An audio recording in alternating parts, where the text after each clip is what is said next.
फेरोज़ खान से डिमांड करती हैं पैसे। अगर पैसे नहीं दोगे मैं तुम्हारे ऊपर डोमेस्टिक वायलेंस का और क्रिमिनल का केस का करूँगी।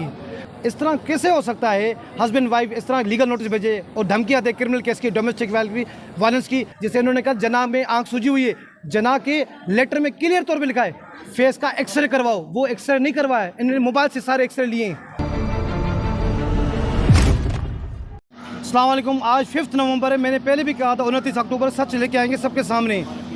जो डाइवोर्स हुई थी, क्यों हुई थी, सबको बताना चाहते हैं। 15 अगस्त को मैडम अपने घर जाती है, 21 अगस्त को लीगल नोटिस भेजती हैं और फेरोज़ खान से डिमांड करती हैं पैसे। अगर पैसे नहीं दोगे मैं तुम्हारे ऊपर डोमेस्टिक वायलेंस का और क्रिमिनल का केस का करूँगी। That was the legal notice. हमने पूरी कैरियर में ऐसा कोई लीगल नोटिस नहीं देखा जो वाइफ हस्बैंड से क्लेम करे पैसे दो नहीं तो तुम्हारे खिलाफ डोमेस्टिक वायलेंस और क्रिमिनल केस करूँगी। क्यों? अगर दैट वाज अ ट्रैप, पैसे बेशक कम थे, दैट वाज अ ट्रैप। अगर पहले मान जाते हैं तो इसका मतलब एडमिट किया आता था तो डोमेस्टिक वायलेंस किया है। तो ये फैसला, तलाक का फैसला बड़ी मुश्किल से ये फेरोज़ साहब ने दिया था। बिकॉज इस तरह कैसे हो सकता है? हस्बैंड वाइफ इस तरह लीगल नोटिस भेजे और धमकियाँ दे क्रिमिनल केस की, डोमेस्टिक वायलेंस की। हमने हर चीज़ कोर्ट को खोल के पढ़ाई है और सारी साफ़ी इस चीज़ के गवाह हैं। तो कहने का मतलब है अभी दैट वाज द ईगो। अगर हम पहला लीगल नोटिस मान लेते हैं इनकी बात तो इसका मतलब है हम we have offended, we have domestic violence किया हुआ है। तो दैट इज़ वाई हम उसका पैसे दिए और इनको डाइवोर्स दिए। तो दैट इज़ द रीज़न 21 सितंबर को इनका पोस्ट आता है डोमेस्टिक वायलेंस का 4 साल वाला। तो उसके रोकने के लिए गार्जियन वार्ड में हमने एप्लीकेशन लगाई ताकि इनको रोका जाए, केस की मेरिट को ख़त्म नहीं करे। अगर इनको कोई एलिगेशन से अब प्रॉपर फार्म में जाएँ, उधर नहीं गए। इसी गार्जियन वार्ड के केस में, कस्टडी वाले केस में इन्होंने डॉक्यूमेंट्स जमा करवा दिए। एडमिनिस्ट्रेशन ऑफ जस्टिस क्या होता है वो बताता हूँ। कोई भी डॉक्यूमेंट जमा होता है स्टेटमेंट के साथ होता है और बताया जाता है कोर्ट से, परमिशन ली जाती है ये मैं ये डॉक्यूमेंट जमा करवा रहा हूँ। इन्होंने कोई परमिशन नहीं ली, इन्होंने स्टेटमेंट नहीं ली, इन्होंने ऐसे जमा करवा दिए। कोर्ट का प्लेटफॉर्म मिसयूज़ हुआ है, उसी प्लेटफॉर्म का मिसयूज़ हुआ है। जैसे विकीलीक्स यूज़ हुआ था, ऐसे सोशल लीक्स हुए थे हमारे साथ, तो डैमेज हुआ था, नुकसान हुआ था। That was the whole reason of the claiming the illegal, threatening किया गया था, ब्लैकमेल किया गया था। तो that is the reason of the divorce. ये चीज़ आप कोर्ट में बता दी है, हमारा डिफेम हुआ है। तो जाहिर सी बात है अब कैसे हम मेंटेनेंस इतना एज पर द रिमांड, क्योंकि ये इलीगल डिमांड बार बार रिवाइज होती जा रही थी। और अब ये कहेंगे इसका फॉरेंसिक दो, इसका भाई वकील का माइंड ही फॉरेंसिक होता है, 2-3 सवाल करके पता चल जाएगा। जैसे इन्होंने कहा जना में आंख सूजी हुई है, जना के लेटर में क्लियर तौर पे लिखा है फेस का एक्सरे करवाओ, वो एक्सरे नहीं करवाया, इन्होंने मोबाइल से सारे एक्सरे लिए। कैसे करेंगे फॉरेंसिक तस्वीरों? क्या आप एक्सरे करवाया है तो जमा करवाओ ना एक्सरे ऑफ द फेस। 2-3 सवाल करेंगे, सच पता चलेगा। और हमने ये कहा था सच कोर्ट को सबको बताएंगे। इसी वजह से हम मीडिया को रिक्वेस्ट करते हैं, सोशल मीडिया को रिक्वेस्ट करते हैं, एक्टर्स को रिक्वेस्ट करते हैं, बिफोर जजमेंट आप अपना जजमेंट नहीं दो। किसी का कैरियर ख़राब हो रहा है, किसी का ज़िंदगी ख़राब हो रहा है आपकी वजह से, आपके एक रिएक्शन की वजह से। You have to see the other side of story. मेरे ख्याल में ये लोग स्लोगन होना चाहिए, हैशटैग होना चाहिए, you have to see other side story in the future. हम इस केस की बात नहीं करें, इन द फ्यूचर।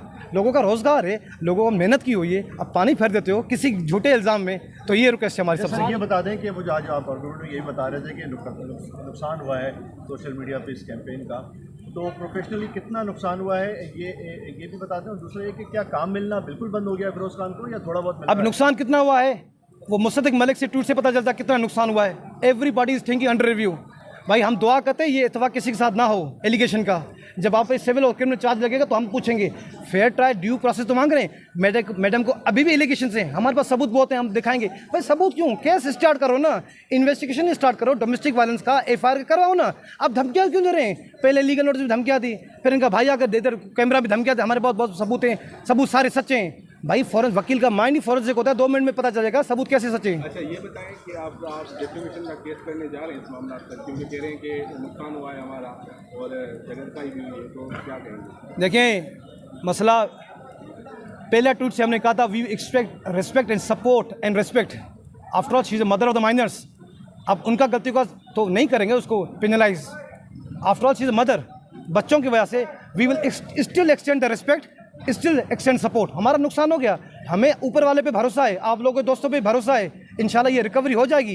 इंसान का ये भी खुदा की तरफ से एक आजमाइश होती है। फेरोज़ खान की मुलाकात हो रही है बच्चों से, कोर्ट की डायरेक्शन क्या? 2 बजे तक मुलाकात होती रहेगी बच्चों की। और जो मजीद जो मेंटेनेंस का किया था तो हमने सारा सच, मैडम का जितना ईगो था सारा बता दिया। उसके बेसिस पे आप लायबिलिटी डिटरमाइन करें।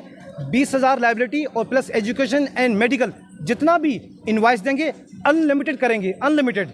मगर पॉकेट मनी 20 साल इज़ अ रीजनेबल, क्योंकि ये कंटेंजेंट लाइबिलिटी है, एक दफ़ा इस्टेब्लिश हो गया तो करेंगे। अब मीडिया का क्या रिएक्शन आएगा, डायरेक्टर्स का क्या रिएक्शन आएगा, मुसद्दक मलिक साहब का क्या रिएक्शन आएगा, तो we have to request, you have to see the other side of story. And मैं तो कहूँगा अब इसमें आसिम साहब एक गाना बनाएंगे, we have to see the other side story. नहीं, आपको कहा गया है कि करंट जो मंथली इनकम है फिरोज खान की वो भी जमा कराएं, तो वो आप कब तक? वो उन्होंने कहा था डिटेल्स जमा करवा लें, हम एक डिटेल जमा करवा दें कि कौन कौन से हमारे प्रोजेक्ट अंडर रिव्यू हैं, कौन कौन से चल रहे हैं, बिकॉज वी पेनलाइज्ड। हम इसका दावा नहीं करेंगे मैडम के। और सोशल मीडिया पे एक चीज़ चल रही थी, एफआईआर हो गई, डिफेमेशन हो गया मैडम के खिलाफ। हमें कोई डिफेमेशन नहीं किया, हमें गार्जियन वार्ड में एप्लीकेशन दी थी। मकसद था हम डे वन से इसके खिलाफ थे, सोशल मीडिया में बात नहीं जाए। हम डे वन से ही कहते मैडम एलिगेशन से कोर्ट में जाए, प्रूव करे, मगर इस कोर्ट का प्लेटफॉर्म यूज़ करके, प्रूफ के हिसाब से यूज़ करके लोगों ने समझा अभी सबूत जमा हुए सज़ा मिलेगी। अभी ट्रायल स्टार्ट ही नहीं हुआ, इन्वेस्टिगेशन स्टार्ट हुई नहीं, प्लेटफॉर्म यूज़ किया जाए, तभी तो कहते हैं ला अवेयर है।